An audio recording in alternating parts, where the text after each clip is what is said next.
স্যারের তোমরা আগের ভিডিও দেখেছো।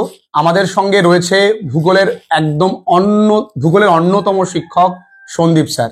তোমরা স্যারের আগের ভিডিও দেখেছো নিশ্চয়ই, না দেখে থাকলে অবশ্যই তোমরা আই বাটনে ক্লিক করো, সেখান থেকে ভিডিওটা আমি অনুরোধ করছি ব্যক্তিগতভাবে প্রত্যেকে ভিডিওটা দেখো।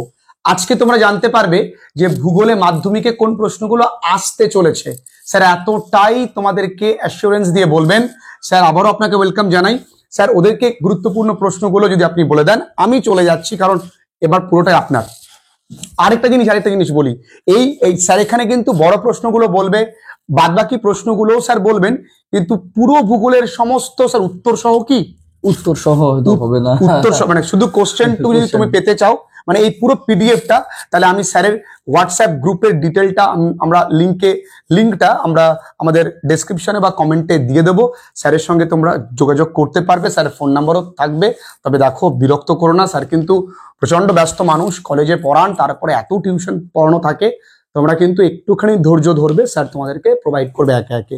পুরো ভিডিওটা মন দিয়ে দেখো, নিশ্চয়ই তোমরা বুঝতে পারবে। স্যার আজকে আমি যেটা বলতে চলেছি, 2025-এ মাধ্যমিক পরীক্ষায় ভূগোলে বড় প্রশ্ন কি কি ইম্পর্টেন্ট আছে, তোমরা এই প্রশ্নগুলো শুনে একটু লিখে নিতে পারো।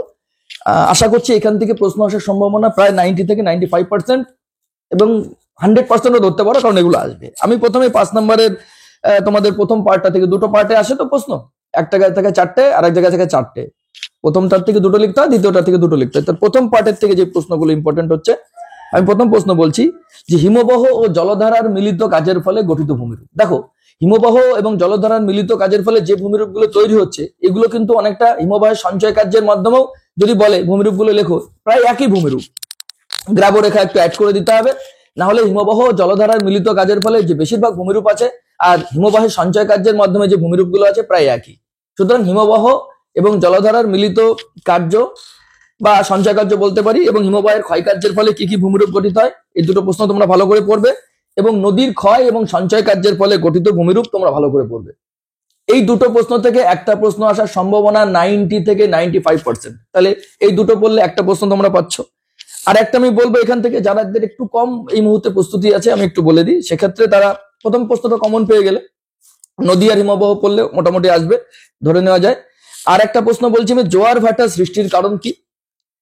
আর একটা বলছি সমুদ্র স্রোতের সৃষ্টির কারণ কি এবং জোয়ার ভাটার প্রভাব, অর্থাৎ জোয়ার ভাটা কি কারণে হচ্ছে, সমুদ্র স্রোত কি কারণে সৃষ্টি হচ্ছে, আর জোয়ার ভাটার প্রভাব। তোমরা যদি এই প্রশ্নগুলো পড়ো, অর্থাৎ প্রথমে নদী এবং হিমবাহ বললাম, আর এই পাশে জোয়ার ভাটা সমুদ্র স্রোত বললাম, এখান থেকে তোমাদের এই পার্টে দুটো প্রশ্ন হয়ে গেল। এছাড়াও যারা একটু বেশি পড়াশোনা করতে চাও, তাদের জন্য আমি আরো কয়েকটা প্রশ্ন বলছি। সেটা হচ্ছে বায়ুমণ্ডলের উষ্ণতা এবং চাপের তারতম্যের কারণ কি, বৃষ্টিপাতের শ্রেণীবিভাগ উল্লেখ করো, অর্থাৎ পরিচলন, শৈলোৎক্ষেপ এবং ঘূর্ণবাদ জনিত বৃষ্টি, এবং বায়ুমণ্ডলের স্তর বিন্যাস করো। এগুলো বড় প্রশ্ন হিসেবে গুরুত্বপূর্ণ হতে চলেছে। এছাড়া যেটা বলি, তোমার বায়ুচাপ বলয় সৃষ্টির কারণ। তোমরা জানো যে মোট 7টি বায়ুচাপ বলয় আছে। সেই 7টি বায়ুচাপ বলয়ের উপর নির্ভর করে কিছু নিয়ত বায়ু প্রবাহ সৃষ্টি হয়েছে, অর্থাৎ নিয়ত বায়ু প্রবাহ এবং বায়ুচাপ বলয়, এই দুটো প্রশ্ন এবং দুয়ের মধ্যে সম্পর্ক তোমরা পড়ে যাও। আর দুটো জলবায়ুর কথা বলছি, ক্রান্তীয় মৌসুমী জলবায়ু এবং নিরক্ষীয় জলবায়ু। এই দুটো জলবায়ুর একটা নর্মাল কিছু বৈশিষ্ট্য তোমরা পড়ে যেতে পারো। এবার আমি দ্বিতীয় পার্টে চলে আসছি। দ্বিতীয় পার্টে তোমরা আমি একটু বলে দিই, যেমন আমি বলি কৃষি থেকে, ভারতের চা, কফি, গম, ধান, কার্পাস, চা, কফি, গম, ধান, কার্পাস এবং মিলেট চাষের অনুকূল পরিবেশ। এর ভেতর থেকে যে প্রশ্নটা একটু বেশি ইম্পর্টেন্ট বলে আমার মনে হচ্ছে, চা বা কফি। চা বা কফি এবার কিন্তু পরীক্ষায় আসতে পারে, কিন্তু বাদ বাকি যেগুলো বললাম সেগুলো পড়বে। আর একটা প্রশ্ন বলছি, পূর্ব এবং মধ্য ভারতে লৌহ ইস্পাত শিল্পের বিকাশের কারণ, বা পশ্চিম ভারতে পেট্রোকেমিক্যাল শিল্প কেন গড়ে উঠেছে। মোস্ট ইম্পর্টেন্ট প্রশ্ন, এই দুটোর মধ্যে থেকে একটা আসার সম্ভাবনা। আর প্রথমে যেটা বলেছি চা, কফি, ওগুলোর থেকে আসার সম্ভাবনা। আরেকটা প্রশ্ন আমি বলছি, জনসংখ্যার অসম বন্টনের কারণ ভারতে। আরেকটা প্রশ্ন বলছি, নগরায়ন কি, ভারতে নগরায়নের সমস্যাগুলি আলোচনা করো। আরেকটা প্রশ্ন, ভারতের শহর বা নগর গড়ে ওঠার কারণ। আমি তোমাদের বলছি, আমরা যেহেতু স্যার বলে মিঠুন ভাই বলে দিয়েছে যে আমি একটা এর পিডিএফ আমি দেবো, সেখানে তোমরা পুরোটাই পাবে, অর্থাৎ কি কি প্রশ্ন আছে প্রথম থেকে শেষ পর্যন্ত। এবং মোটামুটি আমি 90% শিওর এখান থেকে প্রশ্ন আসবেই, ঠিক আছে। এবার আমি তোমাদের একটা বলে দিই, এই কৃষি থেকে যে প্রশ্নটা বললাম, চা, কফি, ধান, গম, কার্পাস, মিলেট, এটা পূর্ব মধ্য ভারতে লৌহ ইস্পাত শিল্প কেন গড়ে ওঠে, বা পশ্চিম ভারতে পেট্রোকেমিক্যাল শিল্প, জনসংখ্যার অসম বন্টনের কারণ, নগরায়ন কি, ভারতের নগর গড়ে ওঠার কারণ। এই যদি চারটে পড়ো, তাহলে তোমাদের আর প্রাকৃতিক ভূগোল থেকে প্রশ্ন না পড়লেও হবে, কারণ প্রাকৃতিক ভূগোল থেকে আসে একটা, আবার তোমার শিল্প থেকে একটা আসে, জনসংখ্যা থেকে একটা আসে, আর এবং প্রাকৃতিক ভূগোল থেকে দুটো আসে। এই টোটাল হয়ে গেল 4টে।